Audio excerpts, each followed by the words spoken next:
morning, students. I'm Professor Ravi Malik. Welcome in Lahore License School. Today's our lecture is present perfect tense. In previous lectures, I have told you about the present indefinite tense, simple form, present continuous tense, and today we will learn about the perfect tense. What is a perfect tense, students? I will tell you it first. Present means हाल मौजूदा समय. Perfect means आप कहते हैं आमतौर पर कि perfect का मतलब होता है कोई चीज जो हमें कंप्लीट नजर आती है, मुकम्मल नजर आती है. अब इस टेंस में ये जो हालत है इसका मतलब है कि मौजूदा जमाने में आपका काम कंप्लीट हो गया हो. You have done your work, complete your work. Now we will learn about this that इसकी पहचान क्या है. उर्दू फिक्रात के आखिर में अब जैसे आपके सामने कोई सेंटेंस आता है उर्दू में, उसको आपने ट्रांसलेट करना होता है तो आपको जब उसके बारे में पहचान होगी कि ये सेंटेंस किस हालत से रेलिवेंट है, आपने उसके अकॉर्डिंग उसके रूल्स एंड रेगुलेशंस को फॉलो करना है.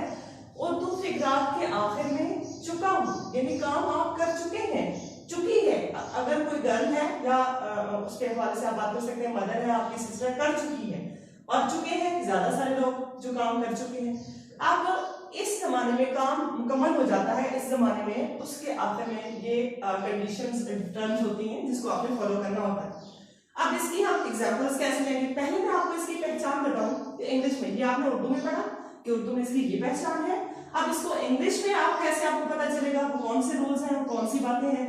याद रखिएगा, चाहे प्रेजेंट परफेक्ट टेंस हो, चाहे फ्यूचर परफेक्ट हो, चाहे पास्ट परफेक्ट हो, एक चीज इसमें कॉमन होती है कि इनमें हमेशा थर्ड फॉर्म ही इस्तेमाल होती है, वर्ब की थर्ड फॉर्म इस्तेमाल होती है.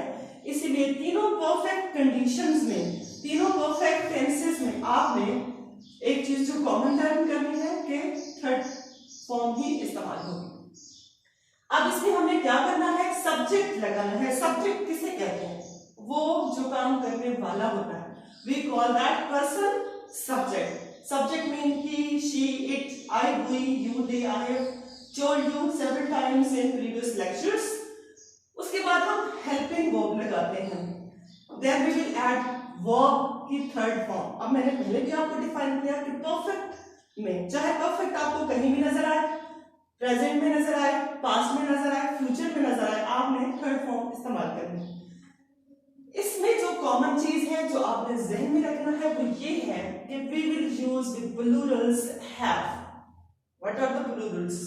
Plurals are I, we, you and they.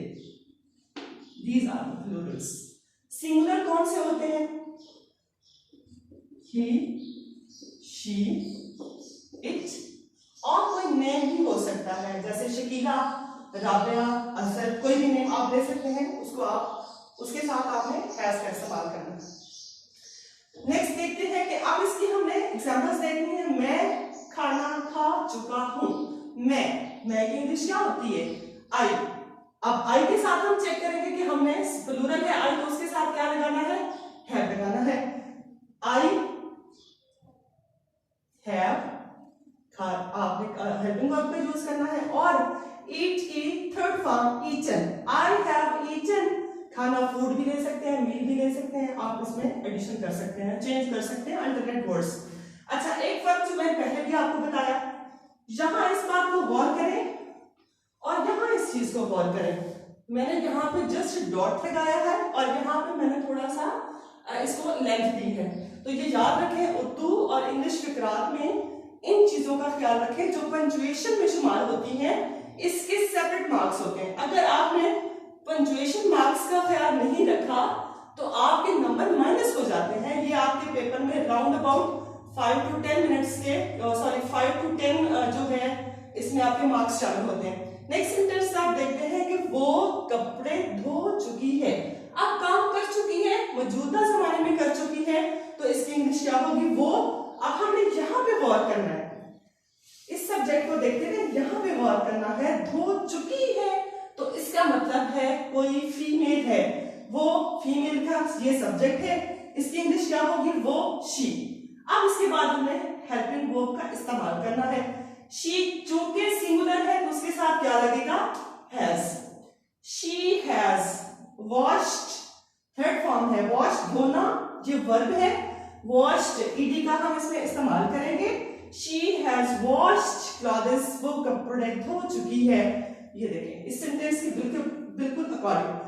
अगर आप इन छोटी छोटी बातों का ख्याल रखेंगे तो कभी भी आपका सेंटेंस रॉन्ग नहीं होगा।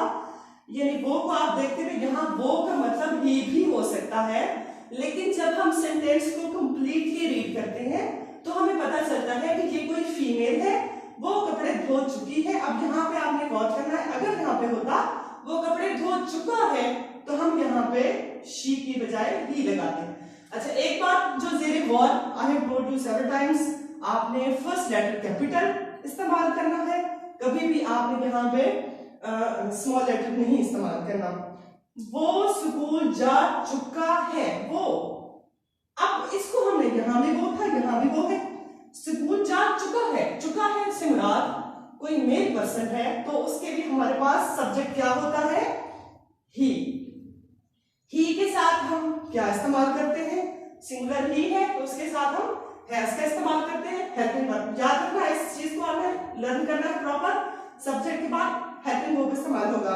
वो स्कूल जा चुका है, he has gone, go went second form है और gone थर्ड फॉर्म है। he has gone to school, वो स्कूल जा चुका है, यानी एक काम हो चुका है लेकिन मौजूदा जमाने में। नेक्स्ट सेंटेंस की तरफ आप आए, वो खेल चुके हैं।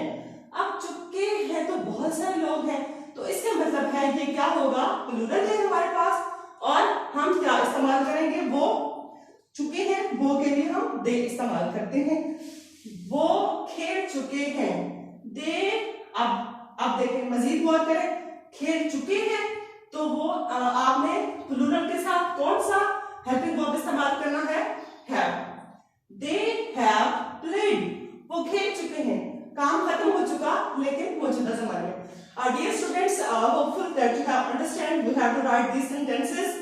10 sentences, make sentences present perfect tense. 10 sentences on your assignment pages, and you have to submit these pages in office. Hopeful that you have understand. Inshallah next lecture में मुलाकात होगी। खुदा हाफिज़।